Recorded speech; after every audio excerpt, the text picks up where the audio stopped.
Learning how to use your fingers cleverly in different ways for different situations is a really big part of learning piano to help us play more easily. So I want to show you a bunch of things that are a bit less obvious to beginners. You may not have come across them before, things that you might not have realised you were allowed to do.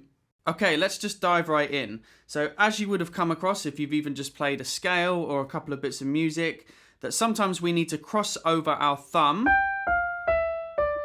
like that in order to give ourselves more fingers to carry on.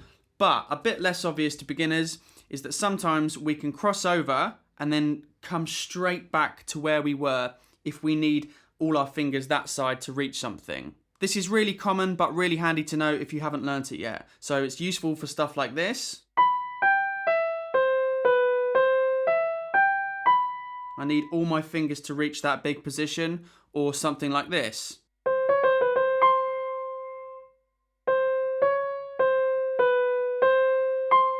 I could use these fingers, but then if I end up on that finger, I can't reach that octave. So I play it like this,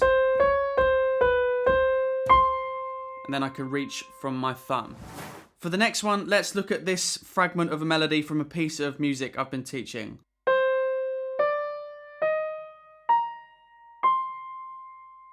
So the obvious thing to try first would be first 3 fingers here, but then it's hard to get these 2 fingers to reach up there, and if we use 5, then we can't carry on without. So the less obvious thing to try would be this, kind of like we were talking about earlier, dipping over your thumb. We just start like that.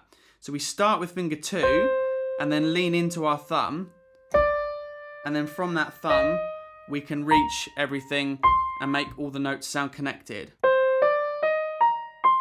That's a really handy type of solution to a finger problem. It's just less obvious for beginners to think of. If you find anything in this video useful, then please let me know by clicking the like button. That really does help out the channel. And also, if you've got any other finger tricks you'd like to share with people, then let us know down in the comments below.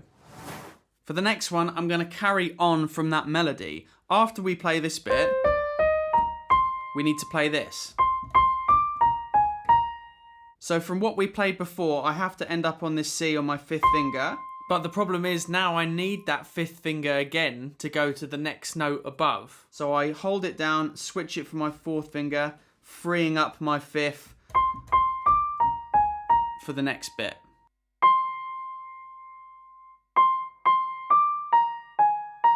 So that's a really handy trick to know. Obviously you can do it with other fingers too sometimes. So if you play this C with your thumb, but you need these fingers down here, you could maybe put your 4th on it, freeing up the rest of your hand to do whatever else they need to do. Sometimes in music we need to play repeated notes. But sometimes when this gets faster, or we need to set up our fingers again so we can reach something else, we don't have to do this with just 1 finger. We can do this with 2 or 3 fingers. So I could use fingers 1 and 2. The wrist action is an important part of this, and also making sure that you lift up and release the key before playing it again. Or I can use 3 fingers, so I can go 2, 1, 3, 1, 2, 1, 3, 1.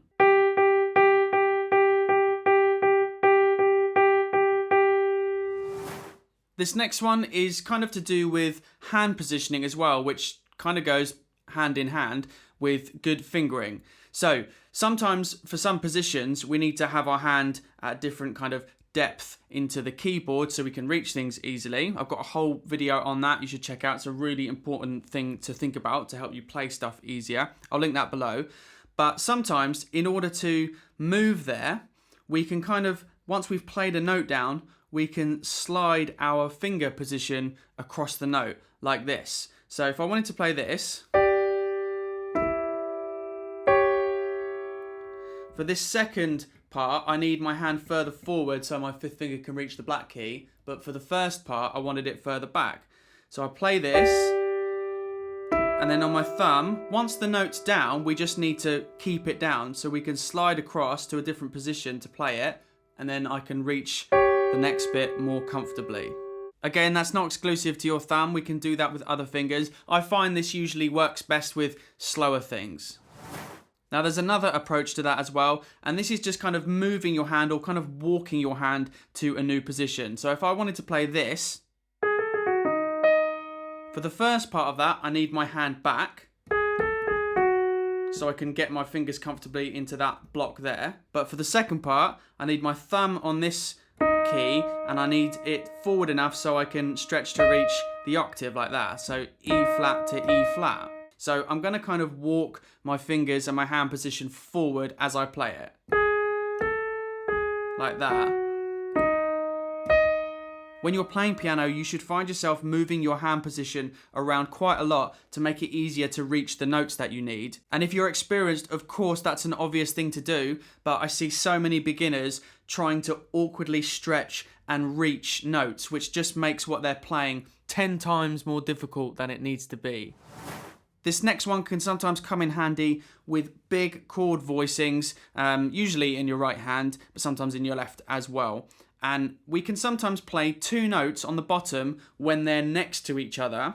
So two notes next to each other like this, a second, with our thumb. Two notes with just our thumb. So if I was to play this chord, so I've got F, G, B flat, D, and another F on top. But it could just as easily be something else that also has a wide spread. I've got my thumb on this whole step of notes at the bottom on F and G. Because if I used fingers 1 and 2 there, which might be the first thing you try, well, I can just about get that, but my hand isn't quite big enough to reach that, and that's causing lots of tension. That's really awkward. Maybe someone with a bigger hand can do that. So in that kind of situation, it's perfectly okay to kind of use the flat side of your thumb there and catch two of those white keys down together.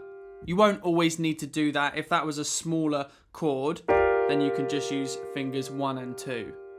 Unfortunately, this doesn't work very well when you have black to white or white to black at the bottom. So you are going to be a bit more limited to how big a chord you can play in that kind of situation. But you can do it when it's two black keys, although this probably is a little bit trickier.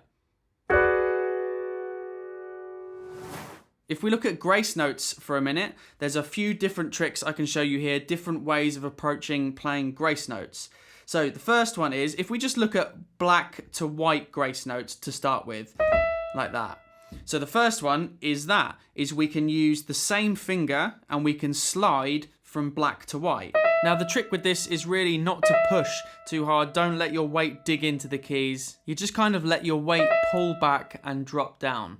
Takes a bit of getting used to the feel, keep your wrist nice and relaxed, but it's kind of like brushing that note and sliding off. And we can do that with two notes at the same time too.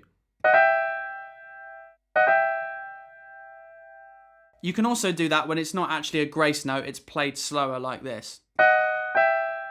The other way is to take two fingers next to each other. It's easiest to do this first with fingers 2 and 3. We commonly do it with 3 and 4 as well, and sometimes 4 and 5. And it's kind of like a flick with your fingers like that.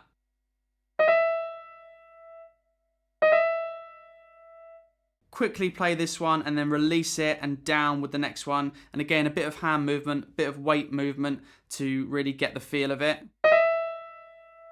The other way is similar to that, but less obvious, kind of like what we were talking about earlier with your finger over the top of your thumb to begin with. Sometimes you want your thumb on that white key so you can then reach up. So it's the same as what we just did then, but it's kind of with a maneuver this way, with your hands back to front like that. So finger 2 coming down to finger 1. And then you've got to immediately relax and let this hand position just drift over to where it naturally wants to be. So we're just talking about half step grace notes. Sometimes they're white to black. So when we do that, we can't really slide up from a white note to a black note. So we're limited to either fingers next to each other, for example, 2 to 3.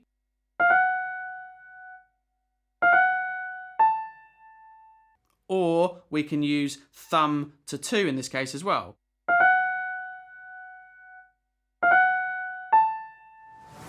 Just a little tip here, something well worth practicing to help you in fiddlier kind of moments at the piano is the chromatic scale. If you don't know, the chromatic scale is basically every note on the piano, and we can play it going up and we can play it coming back down as well.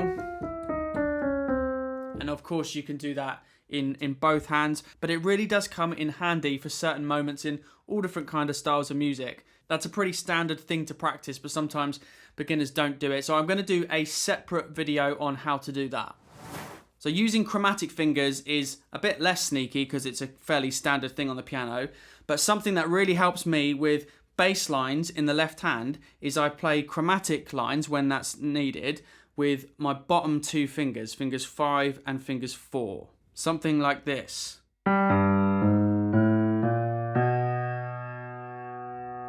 If you keep your hand really relaxed and you're really good at controlling your movement back and forth, it works really nicely when you need to keep your fingers up here free as well. So there I went 5, 4, and then 5. I move my hand over so 5 can come through. 5, 4, 5. 5, 4, 5, 4, 5. It's non-obvious. I never used to do it, and then I saw somebody doing it on a video one day, and it made so many things I played so much easier. It's really handy for bass lines, for example, this bass line, which you might recognize. Let me know down in the comments if you know what it is. So on that part, I went 5, 4, 5, 4, and that leaves my fingers free to carry on and repeat it. Over on my Patreon page in the next couple of days, I'm going to add a kind of companion video to this one where I'm going to give a few more chromatic examples. I'm also going to go over a couple more advanced things like this.